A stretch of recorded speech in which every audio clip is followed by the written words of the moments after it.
ሮዚ ሎቦኮ 16 ሚሊዮን ይዞ ጠፋ። ና ይሄማ ጥብስ ነው። ቆይ ቀርቧል። ኢቢኤስ ላይ ኢቢኤስ ሰይፉ ፋንታውን ሰይፉ ሾው የተሳለቀበትን ስላቅ ነው የሚባለው ማንጓጠጥ ማሽሟጠጥ አይነት ነገር። እስኪ እቺ ልጅ ማለት ነው ስለ አዶናይ እህቶች ያወራችሁ ነገር አለና ውሻ ምን አገባሽ ከርሻ ነውና እስኪ አዳምጠናት እንመለስ። አዶናይ ወላሂ አንተን ሼም ይዞ ነው እንጂ እህት በጣም ስርዓተ ቢስ ነች። አንቺ 3 ቀን ትምህርት ቤቱ ተዛግቶ ነበር አለች። ረሳች እንዴ? ሰላም እንዴት ናችሁ? የማያውቅበት ይመስገን። እንደተለመደው አዳዲስ ቪዲዮዎችን ይዤላችሁ መጥቻለሁ። ለቻናሉ አዲስ ከሆናችሁ ቻናሉን ሰብስክራይብ፣ ላይክ እያደረጋችሁ ጀምሩ። የኢቢኤስ ጋዜጠኛ ሰይፉ ሾው ቅሬታ የቀረበበት በምን ምክንያት ነው? የአሜሪካ ዜግነት ካላት ከሮዛ ከድር 6 ሚሊዮን ብር ወስዷል አልወሰደም? የሚወራው እውነት ነው ሐሰት? የአዶናይ እህቶች በበርካቶች አስተያየትና ስድብ የቀረበባቸው ምን አጥፍተው ነው? እነዚህ በዋናነት ዛሬ የምነጋገርባቸው ናቸው። እስከ መጨረሻው አብራችሁን ቆዩ። የአሜሪካ ዜግነት ያላት ሮዛ እና ባልተቤቷ የከድር ጉዳይ ሰሞኑን በጣም በርካቶች እየተቀባበሉት ይገኛሉ። የ6 ሚሊዮን ብር ይዞባት ጠፍቷል እያሉ ነው። ይሄ ነገር እውነት ነው ሐሰት ነው? ይህንን መጨረሻ ላይ እውነቱን የምናየው ይሆናል፣ አብረን እናየዋለን። ግን ከዚህ በፊት በመጀመሪያ ያው የ30 ዓመት ልዩነት አላቸው በሁለታቸው መካከል። እሷ የ55 ዓመት ስትሆን እሱ የ25 ዓመት ወጣት ነው እና ይሄ 30 ዓመት ጋባቸው ምንም እንዳልመሰላቸው ሲያስተላልፉ ሲናገሩ ነበረ። አሁን ግን ተለያይተዋል እያሉ እያወሩ ነው እና ምንድን ነው ነገሩ የሚለውን እስኪ ለማንኛውም የተቀባበሉትን ቪዲዮ እያንዳንዱን አይተን እንመለስ። ምን ሮዚ ሎቦኮ 16 ሚሊዮን ይዞ ጠፋ። ና ይሄማ ጥብስ ነው። ቆይ ጃንዬ ይቅርታ፣ እንመለሳለን በአንቺ ጉዳይ። ጃንዬ እንመለሳለን። ናግባ ዘግበኝ። እውነት ነው። ቆይ ኧረ ገብቼ ልኝ።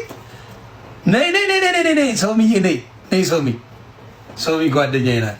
ነይ ግቢ።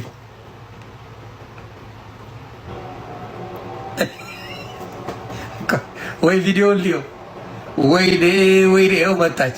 ዮኒዬ ከመኮ ነው የምታደርገኝ። መቼ ሰው ሚሻ አትይኝም። ዮኒዬ እንዴት ነህ አባቴ? ደህና ነሽ ወይ እናቱ? አለሁልህ ነፍሴ አለሁልህ። ጥብስ ይዘሽ ዝም ትይኛለሽ እንዴ? አይ ነው ጥብስ የሆነና በቀደም ፍርፍር እያልኩ እየሳኩ ነበር። አባቴ ይዞ ላፋ ለመሰለኝ ሰውየው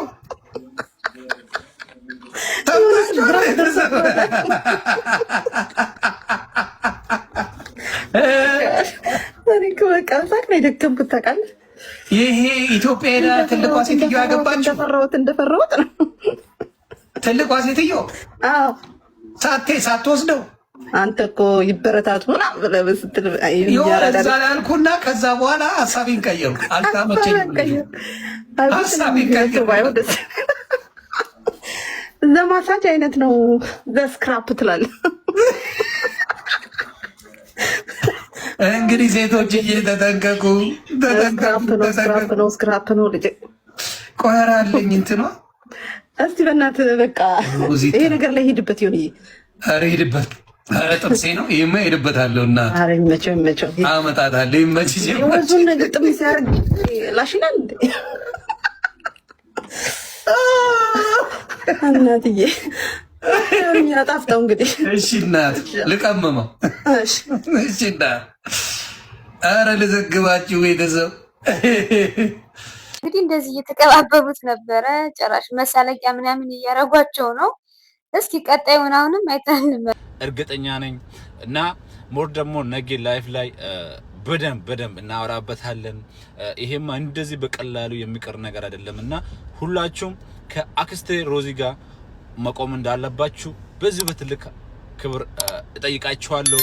ሮዚዬ አታልቅሺ። እንግዲህ አክሴናት ምናምን እያለ ነው እና ከጎንሽ አለን። ምንድነው ችግሩ? አንቺ ስትመክሪ ነው የሚያምርብሽ፣ እንደዚህ ስታለቅሽ አያምርብሽም ምናምን እያለ እየመከራት ነው። አሁን እንግዲህ የተሰጣትን በሶሻል ሚዲያ ላይ አስተያየትም ሆነ ምንም ሆነ አይተናል። እስቲ ከሷ መልሱን እንየው ማለት ዋናው ከባልተቤቱ ነውና ምንጩ። እስኪ እውነት ነው ሐሰት ነው? ይህን ቪዲዮ አይተን እኛ ምንም ፕራንክም አልሰራንም፣ ቪዲዮም አልሰራንም። ግን መጨረሻ ላይ ይሄን ማታ ሲያወሩ ስናይ እንደዚህ የሚል ቪዲዮ ሰራ። ኦኬ ላሟሙቃቸው በአንድ እግር ሰው በውሸት በአንድ እግር ቆማል። እያለቀሰች ነው፣ በቃ አልቀሳለች። ከከዲር ጋር ተጣልተው ገንዘቧን ይዞ ሄደ። የት ነው ይዞ ሄደው? ደግሞ 500,000 ያገኛል ይዞ ሄደው። መጀመሪያ ፈልጌ ያገኘሁት እንግዲህ እኔ ነኝ። እስቲ 500,000 አለ ሰምተህ ማታውቁ 500,000 ይሰጣሉ የምትሉ ሰዎች ለምን ኩመድ በሸኔ ከነጆ አርኪቴክቱን በይት ኩመድ በሸን ሰር አና ኩኖቲ ፊት ይኻ እንግዲህ ሰምታችኋታል። መልሱ ይሄን ይመስላል። እስኪ አሁንም ባልየው ጋር ስለ ባልየው የተናገረችው ነገር አለ። እስኪ እሱን አይተን እንመለስ። ውሸታሞች ቪዲዮ በሙዚቃ ላይ በመዝሙር ላይ ነው የሰራት ቪዲዮ። የእግዚአብሔር ስም ሲነሳ ክርስቲያን ሞንክ እስላም ሞንክ እግዚአብሔር ካለ እግዚአብሔር እኔ የማውቀው አላህ ነው። በዛ ሰራው እንባ አድርገውበት በኤአይ እንባ አድርገውበት የኔን ግቡና ይወስድ። ደግሞ ይሄ ቪዲዮ የተለጠፈው መቼ መሰራችሁ ልንገራችሁ። የተለጠፈው ይሄ ቪዲዮ የተለጠፈው ከ7 ቀን በፊት ነው። ሂዱና ግቡና ይው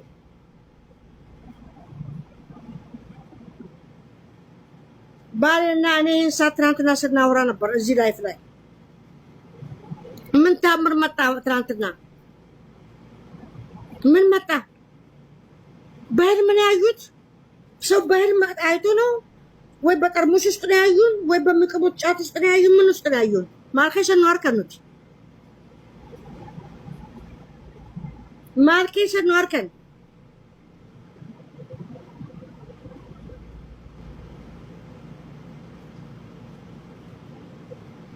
ማርከሽ ነው አርከን ምን ውስጥ ነው ያዩን? ይኸው ከዲር የሚመልስላችሁ ይሆናል። እንግዲህ ሰምታችኋታል። እንዳልተለያዩ እየተናገረች ነው። ውሸት ነው። 6 ሚሊዮን ብርም ይዞብኝ አልሄድም፣ ምንም ነገር አልተፈጠረም እያለች ነው። እንግዲህ ውሸት ነው ማለት ነው። በቃ በአጠቃላይ እናንተ በዙሪያ ላይ ምን ትላላችሁ? እስኪ የተሰማችሁን ኮሜንት ላይ ጻፉልኝ። በቀጣይ የምናየው እንግዲህ የአዶናይ እህቶች በርካቶች አስተያየት እየሰጡ እየሰደባችሁ ይገኛሉ። ምን አጠፍተው ነው? ምንድን ነው ችግሩ? እስኪ ለማንኛውም ይሄን ቪዲዮ አይተን እንመለስ። አዶናይ ወላሂ አንተን ሼም ይዞን ነው እንጂ እህት በጣም ስርዓተ ቢስ ነች። በጣም ነው ያፈላችሁ እንዴ! አንተ ፌመስ ስለሆንክ አንተን ስለምንወድ እኛ እኮ መናገር ሼም ይዞን ነው እንጂ እንደ እድሜው አይደለም የምትሆነው። ማየት በሌለባት ሰዓት ሁሉን ነገር አይታ ማየት ባለበት ሰዓት ህይወት እንዳይሰለቻት እንዳያልቅባት ህይወት የምፈራላት ነገር ማለት ነው። እንዴ አንተ ብዙ ሴቶችን ትመክር የለ እንዴ? ለምን ለእህት ሲሆን ገሸሻልክ? በነገራችን ላይ የኢትዮጵያ ህዝብ ሼም ስለሚይዘው ነው እንጂ በጣም ቆይቷል ጭጓራው ከተቃጠለ። እንደ እድሜያቱን በተለይ ይሄ ኢትዮጵያ ነው፣ ሀበሻ ነው። ሀበሻ በእድሜያችን እንኳን ሆነን ከአይን አላመለጥንም። እኔ በእሷ እድሜ ወላሂ ልጅ እንዴት ነው የሚወለደው ስባል በሆድ በኩል እንዲህ ነው የሚወጣው ምል ሰው ነኝ። አይ ደስ አይልም። እንደ አንድ እህት እንዳለው ሰው መመክርህ ነገር እህትህን ደበቅ ሰተር አርግ። በኋላ ማልቀስ ጥሩ አይደለም። እህትህን ደበቅ ሰተር አርግ። ያ እንግዲህ አስተያየት ይሄን ይመስላል። ሌላ ብዙም አሉ። እስኪ አሁንም ቀጣይ ሁኔታን እንመለከት። የምሰራው ስራ አዝናንቶኝ አያውቅም፣ አስቆኝ አያውቅም።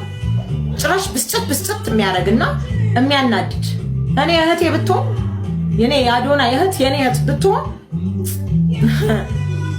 በኩርኩም ማለት ነው ደምሰዋን ሰንጥቄ ተርትሬ ታቦር ተራራ ጀርባ ነበር ምጥላት። እንደዚህ መሰፋፈጥ የለም። ይሄ ላት የሚል በቀማይባት ነገር ሁሉ ምንም ደስ የሚል ነገር አይደለም። ብዙ ነገር እኮ መስራት አትስራ አይደለም ትስራ። ቪዲዮ መስራት የሚችሉ ልጆች ይስሩ፣ ግን ለነሱ እድሜ በነሱ እድሜ የሚመጥናቸው ሆኖ የኛ ማህበረሰብ የሚቀበለው አይነት ቪዲዮ ትስራ ነው የኔ ጥያቄ። ምንድን ነው እንደዛ የሚያደርጋት ነገር? ምንድን ነው እዛ ያንድ ግን ተሰማ ምናምን አስተያየት ስትሰጥ የነበረችው እንግዲህ እህታችን ይህች ናት። ይሄን በማየት እንግዲህ የተለያየ ሀሳባቸውን ሲሰጡ ነበረ። ለአዶናይ እህቶች የተሰጠው ምላሽ አለ። እስኪ እሱን ቪዲዮ አይተን እንመለስ። እስኪ እቺ ልጅ ማለት ነው ስለ አዶናይ እህቶች ያወራችሁ ነገር አለና ውሻ ምን አገባሽ ከርሻ ነውና እስኪ አዳምጠናት እንመለስ። አዶናይ ወላሂ አንተን ሼም ይዞን ነው እንጂ እህት በጣም ስርዓተ ቢስ ነች። አንቺ ሲጀመር ማለት ነው ስለ ስነ ስርዓትና ስለ ስነ ምግባር ምን ታውቂያለሽ ነው? ሲጀመር ሰው ቤት ላይ ገብተሽ የምትፈተፍትሽው ማለት ነው። አንቺ መጀመሪያ ራስሽን ቤትሽን ማወቅ አለብሽ፣ ልክሽን ማወቅ አለብሽ። ገብቶሻል? ስለ ስነ ስርዓት የሰው ቤት ገብተሽ መፈትፈት የለብሽም። አንቺ ስለ ስነ ስርዓት ምን ታውቂያለሽ ነው? አንቺ ስነ ስርዓት አለሽ ወይ ነው? አንቺ በወግ በማድረግ ነው እየኖርሽ ያለሽ ወይ ነው? እንዴ አናቅም እንዴ ምን እየሰራችሁ እንደሆነ በእነዚህ ህፃናት ላይ አሁን ሳይኮሎጂካል አታክ መፍጠር ማለት ነው። ምንድነው ህፃናት ሴንሲቲቭ ናቸው። የምንናገረው ነገር ማለት ነው እነሱ ላይ ሄዶ ማለት ነው ተጽዕኖ ይፈጥራል። እና አንቺ አሁን ይሄን ስለ ስነ ስርዓት ስለ አዶናይ ቤተሰብ ገብተሽ ምናምን ነገር በስነ ስርዓት እንትን ማለት አለባቸው ምናምን። መጀመሪያ ቤትሽን ጠብቂ። እንዴ ውሻ ነው በቃ ዘሎ ሰው ቤት ገብቶ የሚፈተፍተውና መጀመሪያ ስለ ራስሽ ኦቂ። ገብቶሻል? ይሄ ደግሞ በእነዚህ ህፃናት ላይ ተነስተሽ አንቺ ለመፈመስና ቪዲዮ ለማሳየት ምናምን ነገር አትሰቢ። ገብቶሻል? ዋናው ነገር ማለት ነው ህፃናት ላይ ሳይኮሎጂካል አታክ እያደረግሽ ነው። ተጠንቀቂ ነው። እንግዲህ በዚህ መልኩ ነው አስተያየቱን የሰጠው። ማለት ለምን እንደዚህ ትሏቸዋላችሁ? ህፃናት ሳይኳቸውን መንካት ጥሩ አይደለም፣ ለምንድን ነው ምናምን የቅናት ይመስልባችኋል ምናምን እያለ ነው። ለማንኛውም የኔን አስተያየት መጨረሻ ላይ አስቀምጣለሁ። እስኪ ቀጣይ አሁንም የሰጠች ለአስተያየቱ መልስ አለች። እስኪ የታችን ቪዲዮ አይተን እንመለስ። ምንም ነገር ስናገር ምክንያታዊ ሆኜ ነው። አንዳንዶች ደግሞ ምክንያት ሳይኖራችሁ ማለት ምክንያታዊ ሳትሆኑ ያለ ምክንያት ኮሜንት መስጠት የምትወዱ ሰዎች አላችሁ። ወይ ለራሳችሁ አታውቁ፣ ወይ ለሌላ ሰው ደግሞ እንደዛ አታውቁ። ምንም አታውቁም። በቃ እኔ ማነች ስሟች ስለ ያው እዚህ ጋር የምትመለከቷት ስለ አዶናይ እህት ቪዲዮ ሰርቼ ነበረ። ከዛን የተረዳችሁ ሰዎች በቀናነት የተረዳችሁ ብዙዎች አብዛኛውን 90%ቱ ገብቶት በትክክል ትክክለኛ ሀሳቡን እንትን ብሏል። አንዳንድ ደግሞ ሰብሮ ገቦች ደግሞ የተለያየ ነገር ልትሉ ሞክራችኋል። በቁጥር ከመቶ በቁጥር ማለት ነው። ለእናንተ ላስረዳችሁ። እስቲ ግቡና ሂዱና እዩት ይሄን ቪዲዮ። በምክንያት ነው። ይሄን ስክሪንሻት ይታያችኋል። በምክንያት ነው የተናገርኩትም፣ በምክንያት ነው። ግልጽ ነው። እንደውም እርግጥ ያለ ነገር ልንገራችሁ አይደለ? እኔ ስጋት አለኝ ደግሞ መተማመን አለኝ። ስጋቴ በትንሿ እሰጋለሁ፣ አክበረትን ተጽዕኖ ይፈጥርባት ይሁን የእሷ ባህሪ የሚል ስጋት። ግን ደግሞ በትንሹ ስጋቴ በሙሉ ደግሞ እምነቴ ምን መሰላችሁ? አክበረት ስርዓት ያላት ንጹህ ልጅ ነች። ንጹህ ማንነት ያላት ነች። የምትበረዝ አትመስልም። ብትበረዝ ኖሮ እስከዛሬ ትበረዝ ነበር። ከአክበረትም ኋላ መታ ነው እሷ እንደዚህ እየሆነች ያለችው። በአንድ የባህሪዋ እንደዚህ ምስቅልቅሉ የወጣው ከአክበረት በኋላ ነው የመጣችው። እንግዲህ እህቱ ምንድነው አክበረት አቋሟ ደስ ይላል ማለት ስርዓቷ ደስ ይላል። ያው ሁላቸውም እንግዲህ የራሳቸውን አስተያየት እየሰጡ ነው የሚገኙት። ማለት ሰው የፈለገውን መናገር ይችላል። በእርግጥ እኔ የራሴን አስተያየት እሰጣለሁ ብዬ ተናግሬያለሁ እና እኔ እዚህ ላይ የምናገረው ነገር ምንድን ነው፣ ከልጆቹ ምንም አይነት ጥፋት እኔ አላየሁባቸውም እውነት ለመናገር። እስኪ እናንተ በዚህ ጉዳይ ላይ ምን ትላላችሁ? እስኪ ሀሳባችሁን ኮሜንት ላይ ጻፉልኝ። በቀጣይ የምናየው እንግዲህ ሰይፉ ሾው ምን አጥፍቶ ነው ቅሬታ የቀረበበት? ምንድን ነው ችግሩ? ማለት ምን አይነት ድርጊት ቢሰራ ነው ወይም ቢያጠፋ ነው? እንግዲህ ሰይፉ ሾው በበርካቶች በሁላችንም በቃ ተወዳጅ ነው። ምንድን ነው ያደረገው? እስኪ ይሄን ቪዲዮ አይተን እንመለስ። ቀርቧል ኢቢኤስ ላይ ኢቢኤስ ሰይፉ ፋንታሁን ሰይፉ ሾው የተሳለቀበትን ስላቅ ነው የሚባለው ማንጓጠጥ ማሽሟጠጥ አይነት ነገር የቀረበው እንጂ ይሄ የሌላውን ቢያዩት ያማቸዋል፣ ፔንፉል ነው። ግን አሁን የጠቀስኩልሽ በስም ጠቅሰው እኔ ተጎጂ ስለሆንኩ በጣም ያዘንኩበት ነገር ስለሆነ መግለጽ እፈልጋለሁ። ኢቢኤስ ቴሌቪዥን ጣቢያ በብሮድካስት ሕግ ስር ያለ ሁለት ትልልቅ ፕሮግራሞቹ ላይ አንደኛው የሰይፉ ሾው ላይ ሰይፉ ፋንታሁን ራሱ እንዲያውም ያን ቀን እኔ ለምን እንደሆነ በተለየ መልኩ ጋቢ ለብሶ ራሱን በጣም አዛውንት የ80 ዓመት የ70 ዓመት አዛውንት አድርጎ ነው እንደ ድራማ የሰራው።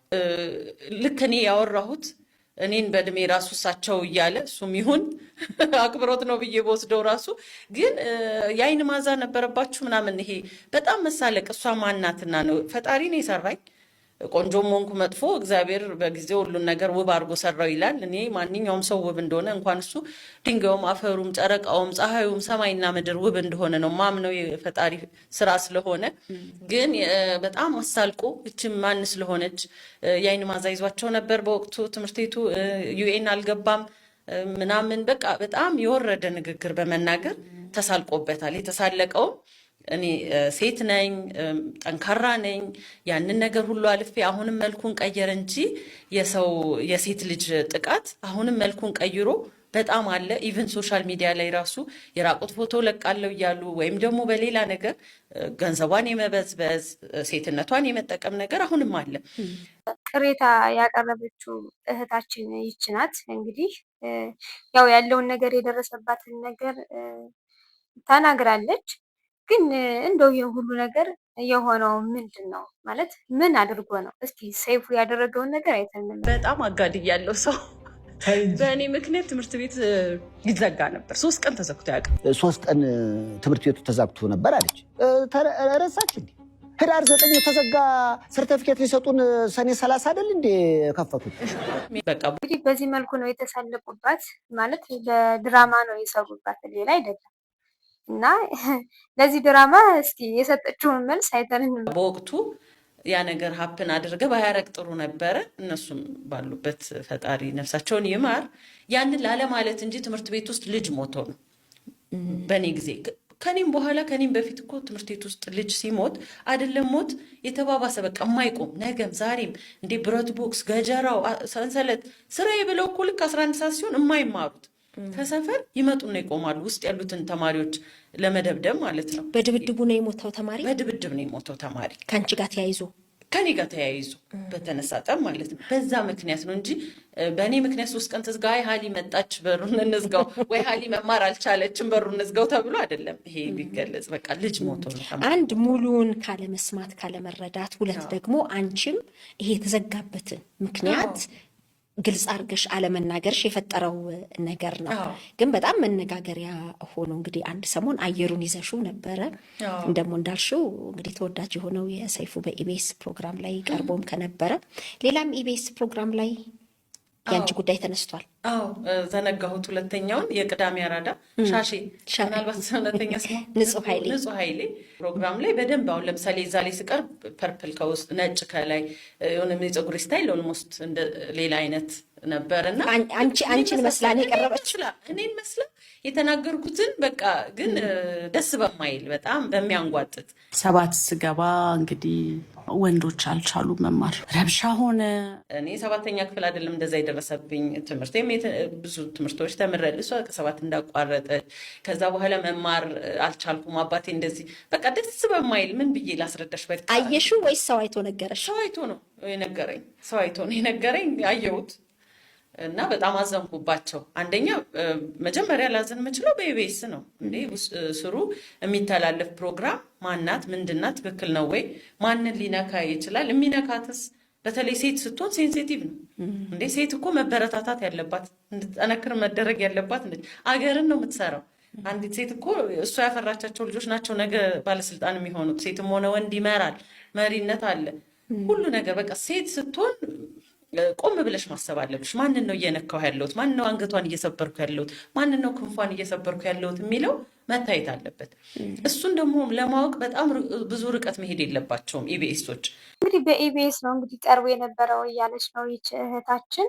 ማለት ይሄ ነገር ጥሩ ነው ወይ? ሴትን ዝቅዝቅ ማድረግ ጥሩ ነው ወይ እያለች እየተናገረች ነው። ይህም ብቻም አይደለም፣ እነሱን በማየት እነ ሻሸም እየሰሩበት ነበረ። ሻሸ ያው ሁላችሁም ታውቋታላችሁ ብዬ አምናለሁ። ቤቶች ላይ ስትሰራ የነበረችው ናት እና በዚህ መልኩ እየተሳለቁብኝ ነው ብላለች። ይሄ ነገር ጥሩ ነው አይደለም? እስኪ ጥሩ አድርጓል አላደረገም የሚለውን ሀሳባችሁን ኮሜንት ላይ ጻፉልኝ። እስከ መጨረሻው አብራችሁን ስለነበራችሁ ከልብ አመሰግናለሁ። ሰላም ሁኑ።